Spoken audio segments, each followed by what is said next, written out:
الحمد للہ عدد خلقہ ورضا نفسہ وزنۃ عرشہ ومداد کلماتہ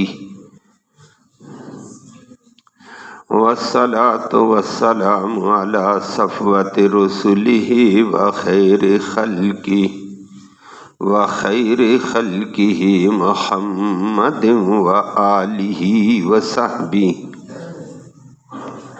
اما بعد فاعوذ باللہ من الشیطان الرجیم بسم اللہ الرحمن الرحیم اولم یروا انا نأتی الارض ننقصها من اطرافها واللہ یحکم لا معقب لحکمہ وَهُوَ سَرِيعُ الْحِسَابِ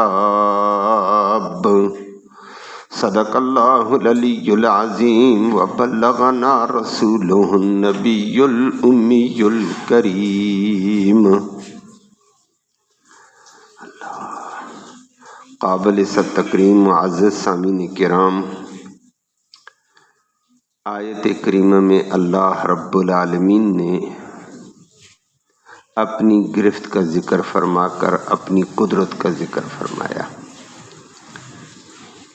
نبی کریم صلی اللہ علیہ وسلم کو فرما دیا، نبی پریشان مت ہونا، ہم اس کفر کے قبضوں سے انہی کی سرزمین، انہی کی مملکت کو کم کرتے کرتے چھینتے چھینتے اسلام کے حوالے کریں گے، تو آپ غالب رہیں گے۔ اور اللہ کا یہ فیصلہ ہے، فرمایا اس فیصلے کو کوئی پیچھے بھی نہیں کر سکتا ہے، کوئی ہٹا بھی نہیں سکتا ہے۔ وہ جو فیصلے کرتا ہے بڑے زبردست اور جلد حساب لینے والا ہے، دنیا میں بھی اور آخرت میں بھی۔ انسان بعض دفعہ جلد باز ہو جاتا ہے، اللہ ہم سب کو اپنی قدرت کا یقین نصیب فرمائے۔ یہ لفظی ترجمہ سماعت فرمائے، پھر بات کرتے ہیں۔ فرمایا اولم یروا، کیا وہ لوگ دیکھتے نہیں؟ اولم یروا، کیا وہ لوگ غور نہیں کرتے؟ دیکھتے نہیں ہیں؟ دیکھو، عقل کے اعتبار سے دیکھنا، علم کے اعتبار سے۔ انا، بے شک ہم، نأتی، ہم آتے ہیں، الارض، اس سرزمین پہ، ننقص، ہم پھر ہٹاتے رہتے ہیں، کم کرتے رہتے ہیں زمین میں، من اطرافہا، اس کے اطراف سے بھی زمین کم کرتے جا رہے ہیں۔ واللہ یحکم، اور اللہ فیصلہ کرتا ہے، لا معقب، کوئی ہٹانے والا نہیں، لحکمہ، اس کے فیصلوں کو، لا معقب، کوئی پیچھے کرنے والا نہیں ہے، لحکمہ، اس کے فیصلوں کو، وَهُوَ، اور وہ رب، سریع، بہت جلدی کرنے والا ہے، الحساب، حساب کو۔ اللہ، کل کی آیت میں آپ نے سنا تھا، نبی کریم صلی اللہ علیہ وسلم کو ستایا، بڑی تفصیل سنی تھی آپ نے، مکہ کی گلیوں میں بھی ستایا، گالیاں بھی دی ہیں، پتھر بھی مارے تھے، راستے میں کانٹے بھی پھینکے تھے، کانٹنے پھینکنے والوں کو بھی اللہ نے پکڑا تھا، وہ بھی آپ نے سنا تھا۔ تو نبی پریشان ہوئے تھے۔ نبی کریم صلی اللہ علیہ وسلم اور دین والوں کو، ان کے متبعین کو اللہ نے تسلی دی، پریشان مت ہو جاؤ، دین کا کام کرو، دین کے مخالفت کرنے والوں کو ہم عذاب میں پکڑیں گے۔ اور دو صورتیں کل آپ نے سنی، یا تو آپ کی آنکھوں کے سامنے اس کو عذاب میں پکڑیں گے، آپ دیکھیں گے،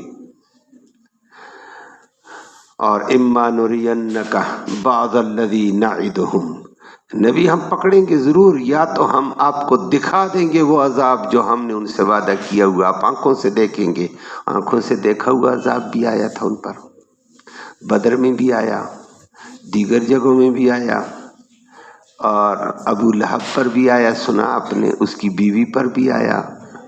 یا پھر فرمایا کوئی بات نہیں نبی، ہم اور نتوفینک، ہم آپ کو دنیا سے اٹھا لیں گے پورا پورا، پھر عذاب ان کو دیں گے، دینا ہے عذاب، چاہے آپ کی آنکھوں سے دیکھا جائے یا آپ کے دنیا سے چلے جانے کے بعد ہوگا، مجرموں کا عذاب ملے گا۔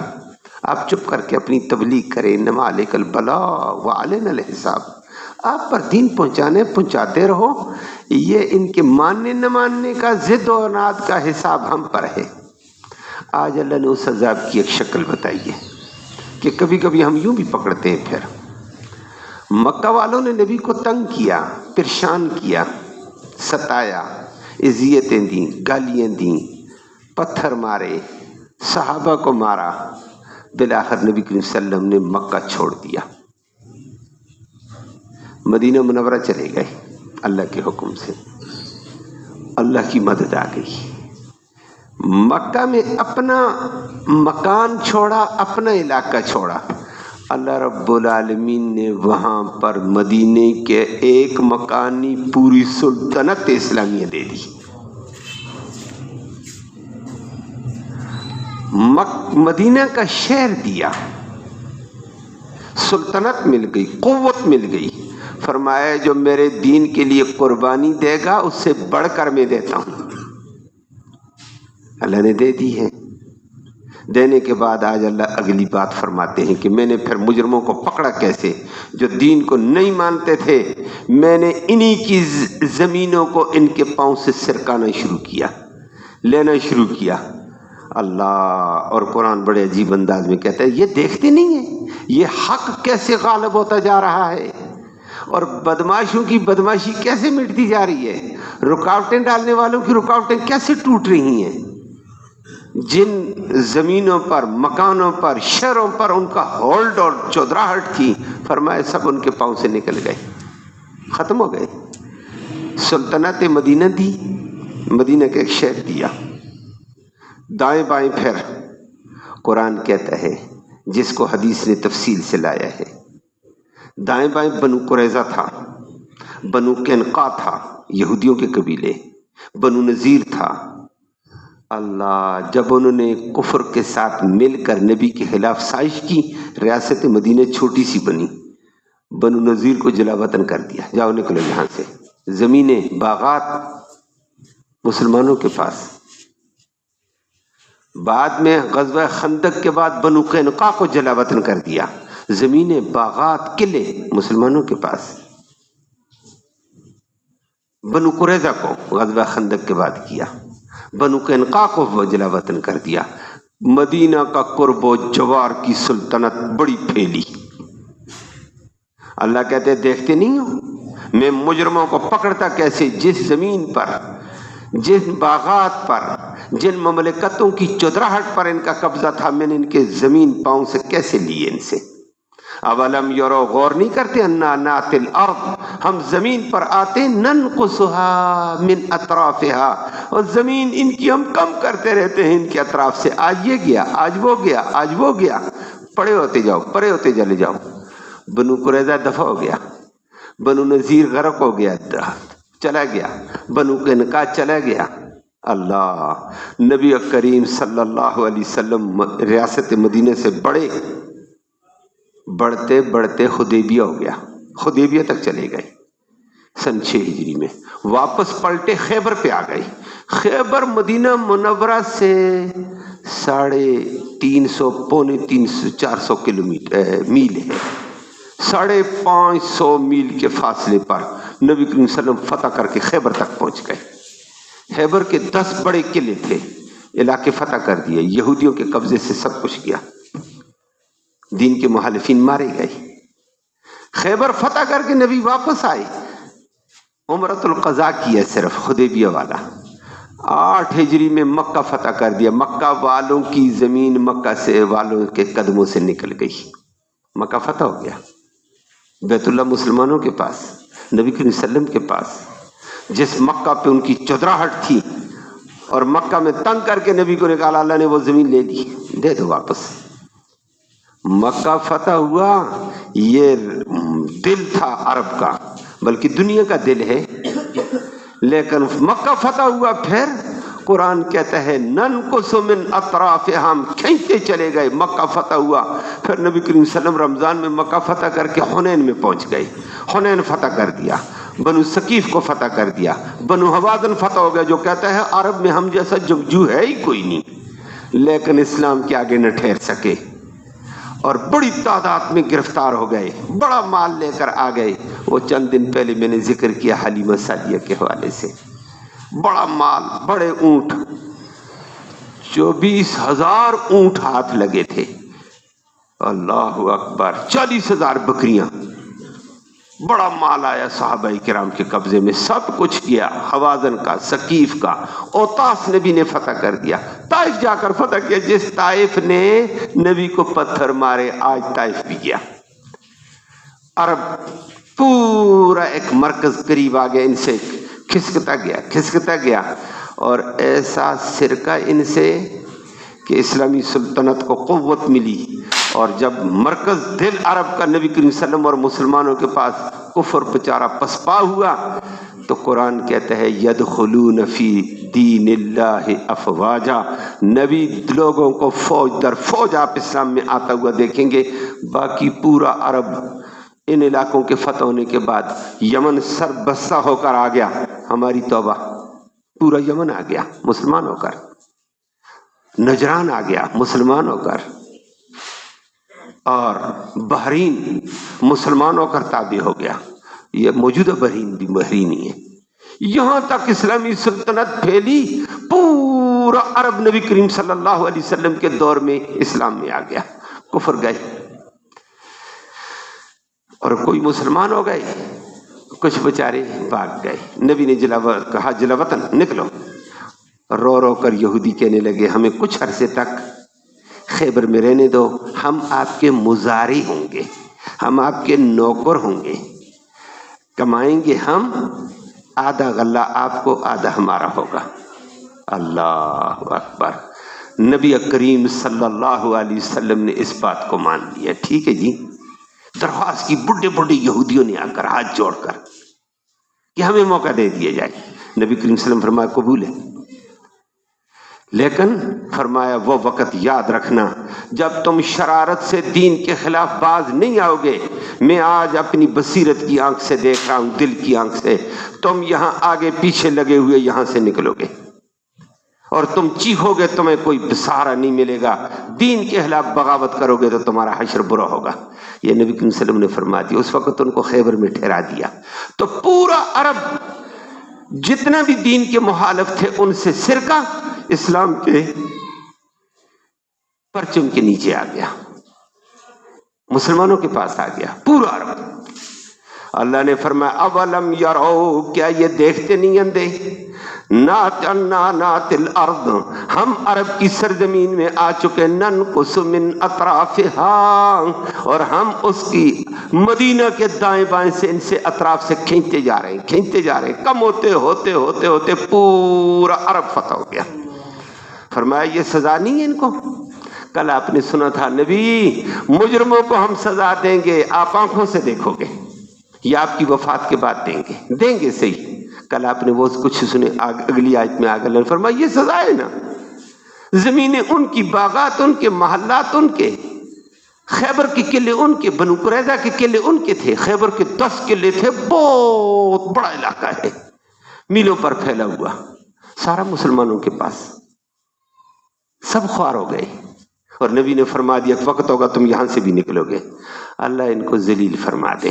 یہودی بڑا ذلیل ہے، نبی نے یہ کہہ دیا تھا، نبی نے فرمایا میں چند دن تک تمہاری درخواست قبول کرتا ہوں، تمہیں یہاں امن دیتا ہوں، بالآخر تمہیں نکلنا پڑے گا۔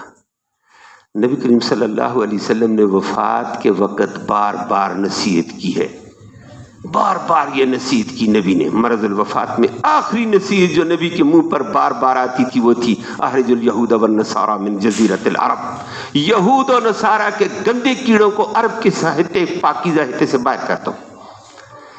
اس کام کو پورا کیا، نبی کی وفات ہو گئی، وفات کے بعد ابو بکر صدیق خلیفہ بنے 2.25 سال تک، لیکن حالات بڑے عجیب تھے۔ ابو بکر کو اللہ جزائے خیر دے، ابو بکر نے اسلامی ریاست بھی سنبھالی، مسلمان بھی سنبھالے، اسلام بھی سنبھالا، اللہ اس پہ کروڑوں رحمتیں کرے۔ آدمی جب اس دور کے فتنوں کو دیکھتا ہے، اللہ نے ابو بکر کو چنا تھا اس کے لیے، بڑا رحیم آدمی اور بڑا جری نظر آیا ہے۔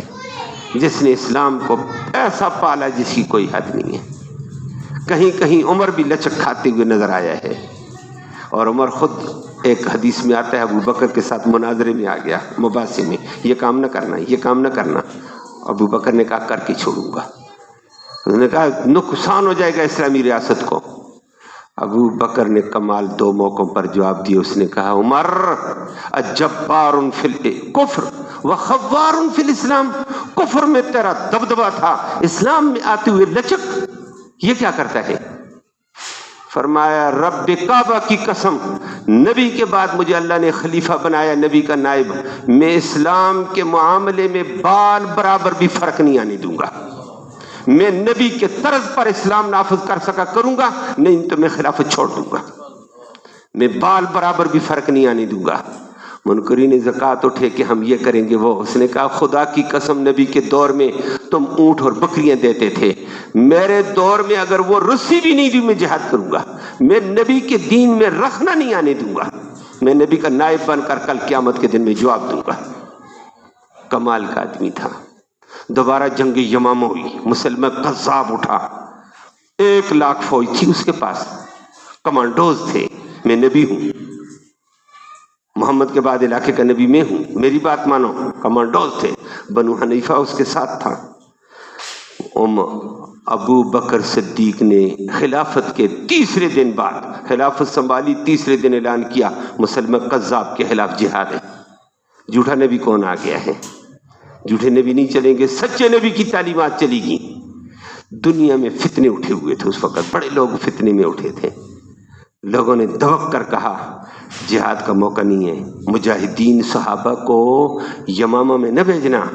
پیچھے ریاست اسلامیہ مدینہ کی ریاست میں لوگ نہیں ہوں گے مجاہدین، دائیں بائیں کفر لگا ہوا ہمارے اوپر یلغار کر دے گا، روم یلغار کرے گا، یورپ یلغار کر دے گا. اللہ اکبر، عورتوں کو بچوں کو تباہ کر کے رکھ دے گا. ابو بکر نے ایسی جرت والا جملہ بولا، اس نے کہا رب کعبہ کی قسم، مدینہ کی عورتوں کو کتے نوچیں یہ مجھے گوارا ہے، جھوٹے نبی اور میرے نبی کی نبوت پر قدغن لگانی مجھے برداشت نہیں ہے. میں بھیجوں گا مجاہدین. اور کسی کی ہمت ہے مدینہ کی طرف دیکھے. واہ عجیب انداز تھا ابو بکر کا، خدا نے اس کو بڑا نوازا تھا. اور ابو بکر آگے بڑھا. عرب نبی کے دور میں فتح ہوا، ابو بکر نے پورے کو سنبھال کر آگے چلایا. جس وقت فتنے سارے دبا دیے، منکرین کو دبا دیا، ختم نبوت کی جھوٹے دعوے داروں کو دبا دیا. اور دبنے کے بعد اسلام مضبوط ہو گیا عرب میں. اور آیت اگلی آئی ہے، عمر بن خطاب آیا. عمر نے پھر امن والے اس دور میں مجاہدین کو عرب سے باہر نکال دیا، یورپ میں چلے گئے، روم کو ستیہ ناش کیا. 7,00,000 فوج روم کی تھی، عمر نے زیر کر کے رکھ دیا. 7,50,000 فوج فارس کی تھی جو اپنے آپ کو سپر پاور دنیا کا کہلاتا تھا. 7,50,000 فوج صحابہ کرام کے آگے زیر تھی، عمر کے آگے. اور اس وقت اسلام پھلتے پھلتے پھلتے انتہا تک پہنچا ہے. یہ عمر بن خطاب نے آگے پورے یورپ، روم اور فارس کو زیر کر دیا. اور اب قرآن کی اس آیت کے مطابق اللہ نے فرمایا یہ میں نے سزا دی اسلام کے مقابلے میں. اور ننقص من اطرافها، زمین کو ہم کم کرتے چلے گئے کافروں کے شکنجے سے. ادھر مسلمانوں کو دیتے دیتے دیتے دیتے دیتے ایسا دور آیا تھا امیر معاویہ رضی اللہ تعالیٰ عنہ کا کہ نصف دنیا سے زائد دنیا کے اوپر اسلامی پرچم تھا. کفر سے زمین ہی نکل گئی. کوئی ریاست ایسی نہیں تھی امیر معاویہ کی سلطنت کے وقت جو اسلام اور مسلمان کو میلی آنکھ سے دیکھ سکے. کوئی دنیا میں بندہ نہیں ملتا تھا جو مسلمانوں کا مقابلہ کرے. یہ اللہ نے فرمایا میں نے سزا دینی ہے. جو دین کا مخالف ہوگا میں نے ان کو کمزور کر کے ان سے چھیننا ایک وقت. یہ زمین کے اوپر ان کی چودراہٹ ہو، مال کے اوپر چودراہٹ ہو، فرمایا ریاست کے اوپر چودراہٹ ہے، میں نے ان سے چھیننی ہے. چھینوں گا، میں سزا دوں گا. واللہ یحکم، اللہ یہ فیصلہ کرے گا. لا معقب لحکمہ، اللہ کے فیصلے کا کوئی پیچھے کر بھی نہیں سکتا ہے. اللہ جو فیصلہ کرے گا تم کیا کرو گے.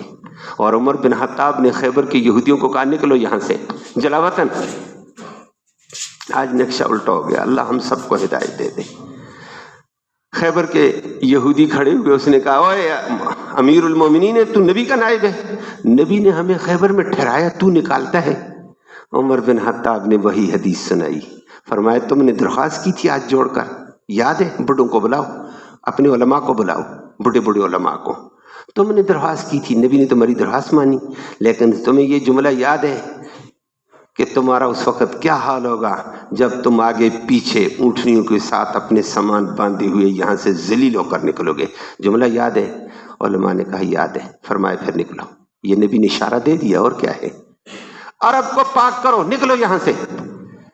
اللہ عمر پہ کروڑوں رحمتیں فرمائے، عرب پورا پاک، ان کو نکال کر تیما اور اریحا میں بھیجا تھا۔ عرب کی سرحد کے پار علاقہ یورپ کا، روم کا لگتا ہے، چھوٹا سا علاقہ دے دیا، اس علاقے میں آباد رہو، شرارت کی میں یہاں سے بھی باہر کر دوں گا۔ بڑے عرصے تک اسلام پھولا پھلا پھیلا، اللہ اکبر، چلتے چلتے چلتے چلتے 8 صدیوں تک اسلام کا مقابلہ کوئی بھی نہیں کر سکا۔ یہ صحابہ کی پھر محنت تھی۔ ننقص من اطرافها ہوا، سلطنت عثمانیہ جب پارا پارا کی، انگریز نے مسلمانوں کو 56 ریاستوں میں تقسیم کر دیا، یہ ایک ریاست تھی۔ پھر اس کے بعد کچھ عرصے تک ایک ریاست تو تھی برصغیر و پاک و ہند، پھر بھی اچھی چلتی تھی، اورنگزیب عالمگیر تھا، اللہ اس کے اوپر کروڑوں رحمتیں نازل کرے۔ اورنگزیب عالمگیر مغل کا بادشاہ گزرا، زبردست انصاف پسند تھا۔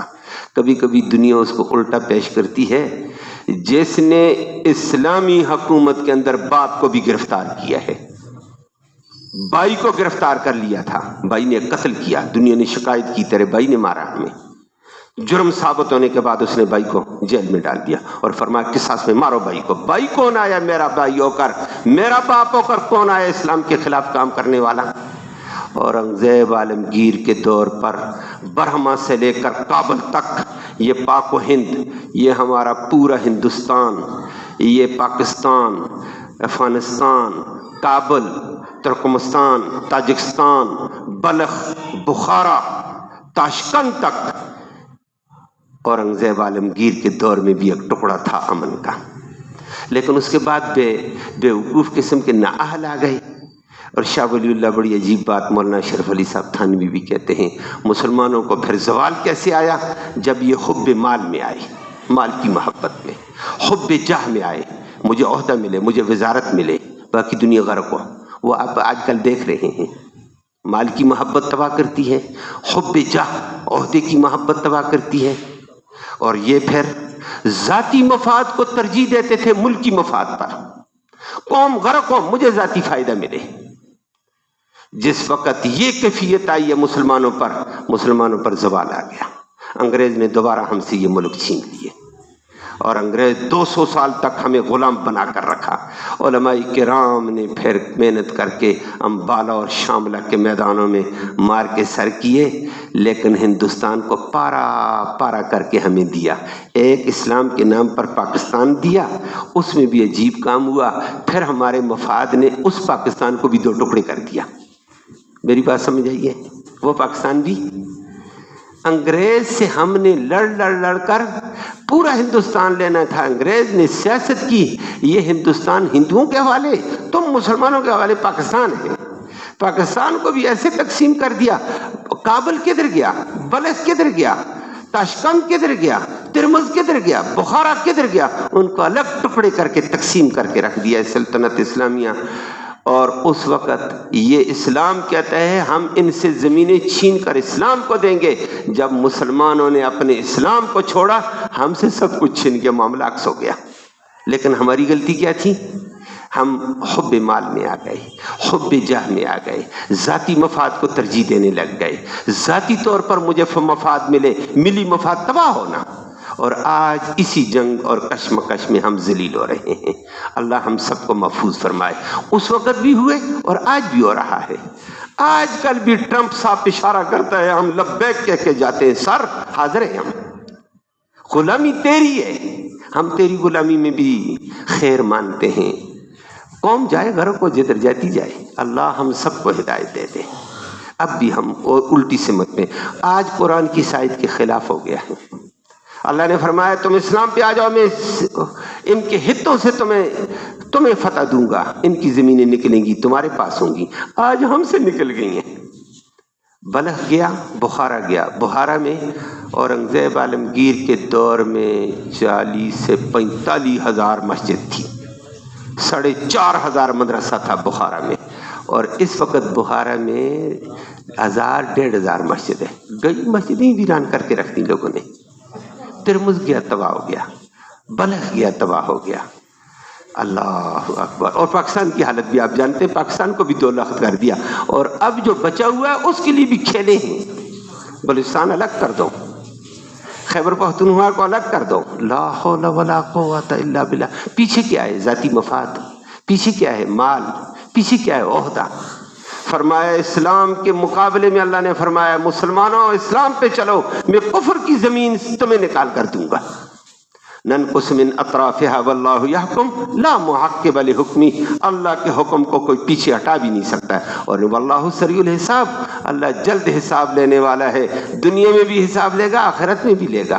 اللہ ہم سب کو دوبارہ اسلام کا کاربند بنا کر دوبارہ اس زوال سے اللہ عروج نصیب فرما دے۔ اللہم صلی وسلم دائما ابدا علی حبیبک خیر الخلق کلہم، اللہم انا نسألک الہدی والہدی والعفاف والتقی والغنی، اللہم ارحم علینا واغفر ذنوبنا وکفر عنا سیئاتنا وتوفنا مع الابرار۔ یا اللہ ہمارا یہ بیٹھنا، یہ سننا سنانا اپنی جناب میں قبول فرما۔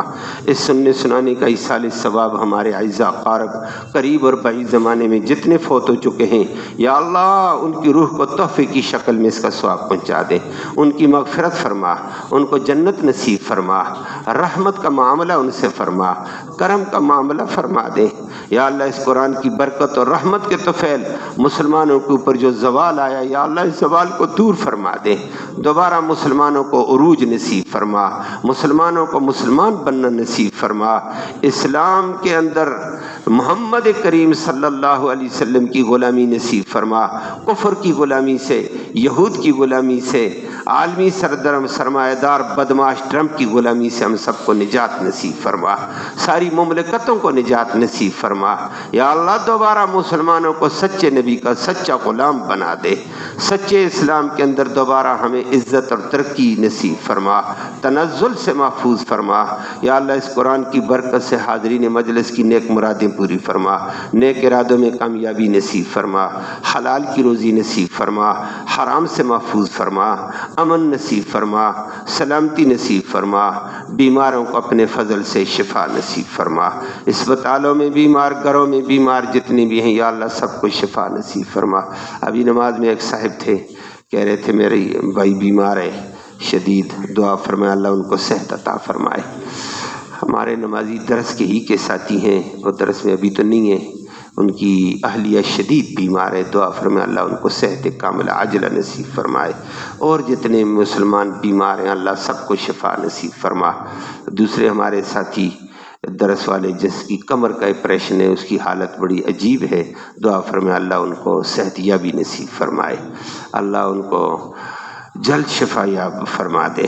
اللہ جتنے بیمار ہیں سب کو ان کی علاج کو ان کی شفا کا ذریعہ فرما دے، رحمت کا معاملہ سب سے فرما، کرم کا معاملہ فرما، دین کے تقاضے پورے کرنے کی سب کو توفیق نصیب فرما، مرتے وقت کلمہ ایمان نصیب فرما، آخرت میں نبی کریم صلی اللہ علیہ وسلم کی اس قرآن مقدس کی شفاعت نصیب فرما۔ صلی اللہ تعالی علی خیر خلقہ محمد و آلہ وصحبہ اجمعین، آمین۔